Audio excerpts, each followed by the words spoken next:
नमस्कार, मैं कमलेश कुमार राय। पूर्वांचल विद्युत वितरण कंपनी के वाराणसी स्थित मुख्यालय में अक्षत फूल चढ़ाओ, मन वांछित फल पाओ जैसे स्लोगन से लोग विचलित और असहज होते देखे जा रहे हैं। अफरा तफरी और अराजकता के इस माहौल के पीछे एडमिन में तैनात एक अधीक्षण अभियंता, जिसकी पहचान कारखास के रूप में बताई जा रही है, इस के लिए जिम्मेदार कहा जा रहा है। लेकिन उसको किसका संरक्षण है, किस ओहदेदार के संरक्षण में ऐसे माहौल का निर्माण बेखौफ होकर मुख्यालय में किया जा रहा है, यह महत्वपूर्ण है। ड्राइवर से लेकर तमाम कुछ खास लोगों के द्वारा लोगों से संपर्क कर उनके मन माफिक फल के मुताबिक चढ़ावे की बात जो चलाई जा रही है, वह भी एक चिंता का विषय माना जा रहा है। जानकारों का कहना है कि पिछले 1.5-2 वर्षों में इस तरीके के माहौल का निर्माण डिस्कॉम में अक्सर देखने को मिल रहा है। इस अफरा तफरी और अराजकता के लिए कौन लोग जिम्मेदार हैं, किनकी संदिग्ध भूमिका के चलते ऐसा माहौल बनाया जा रहा है जिससे सरकार की छवि बिगड़ रही है, निश्चित रूप से जांच कर कार्रवाई की जरूरत पर लोगों की मांग होने लगी है। चुनावी समय में भी पूर्वांचल प्रबंधन के द्वारा सत्तारूढ़ भाजपा की छवि बिगाड़ने की पूर्व में भी कोशिशें की जा चुकी हैं। बाकायदे ईआरपी पर भाजपा के प्रदेश से लेकर केंद्रीय सरकार में शामिल तमाम मंत्रियों, सांसदों, विधायकों का स्थानांतरण में पैरोकार के रूप में नाम दर्शाया गया था,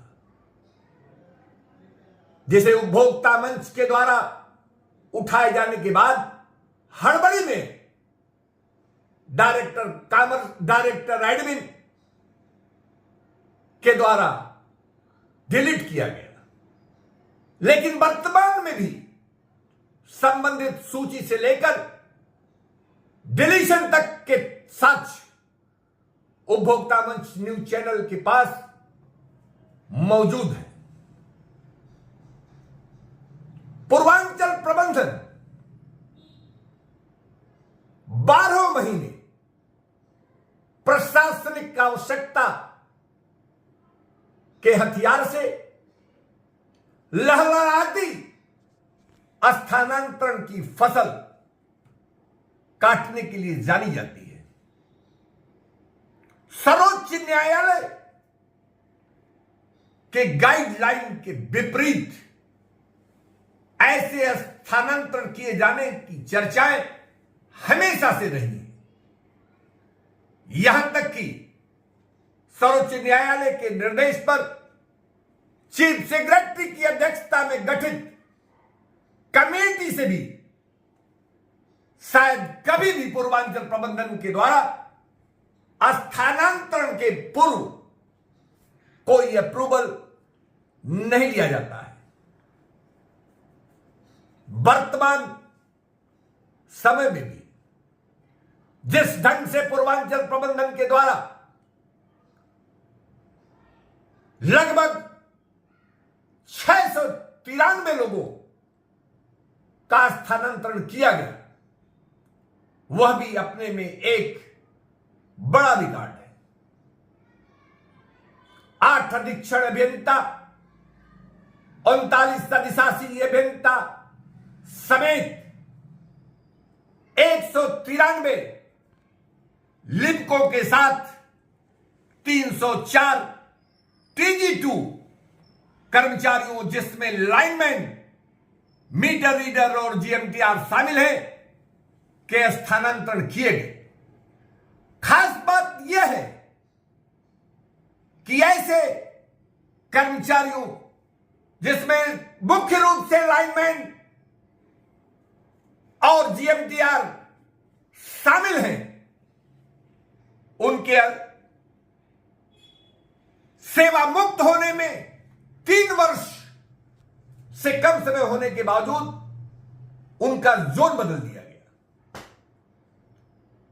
यदि किसी लाइनमैन का फीडर बदल दिया जाता, सब डिवीजन या डिवीजन बदल दिया जाता, तो भी काम सफलतापूर्वक लिया जा सकता था। लेकिन सेवा निवृत्त होने के समय लाइनमैनों का जोन बदल देना, यह समझ से परे है। ऐसे तमाम कर्मचारी जो सेवानिवृत्त के नजदीक हैं, अपने परिजनों के साथ MD मुख्यालय के चौखट पर माथा टेकते, घूमते, रोते बिलखते देखे जा सकते हैं। वहीं जिसका सेवानिवृत्त में लंबा समय हो बाकी है, वह झोले के साथ कारखास की परिक्रमा करते बताए जा रहे हैं। अधिशासी अभियंताओं को जब जब निलंबित किया गया है, 1 से 1.5 माह के भीतर उन्हें उससे बेहतर क्रीम पोस्ट पर तैनाती देने की वजह क्या है, इस पर सवाल उठने लगे। अभी हाल ही में नमूने के तौर पर जमनिया गाजीपुर में निलंबित किए गए एक अधिशासी अभियंता हेमंत सिंह को निलंबन के 1.5 माह के भीतर ही वाराणसी में विद्युत वितरण खंड प्रथम जैसे क्रीम पद पर तैनाती प्रबंधन के द्वारा दे दी गई। ऐसे तमाम उदाहरण मौजूद हैं जो प्रबंधन की कार्यशैली को संदिग्ध मानते हैं। कुल मिलाकर जिस ढंग से प्रबंधन के द्वारा स्थानांतरण में कथित तौर पर गंध फैलाने की बात लोगों के द्वारा कही जा रही है, उसे गंभीरता से लेने की जरूरत है। मुख्यालय कार्यालय में फल के मुताबिक चढ़ावा देने की जो सरगर्मी दिखाई जा रही है, वह भी विभागीय सत्यनिष्ठा के विपरीत है। ऐसी स्थिति में सरकार की निरंतर बिगाड़ी जा रही छवि को गंभीरता से संज्ञान में लेने के साथ ऐसे ओहदेदारों के विरुद्ध जांच कर सख्त कार्रवाई करने की जरूरत है, जो इसके लिए मुख्य रूप से जिम्मेदार माने जा रहे हैं। वाराणसी प्रधानमंत्री नरेंद्र मोदी का संसदीय क्षेत्र है।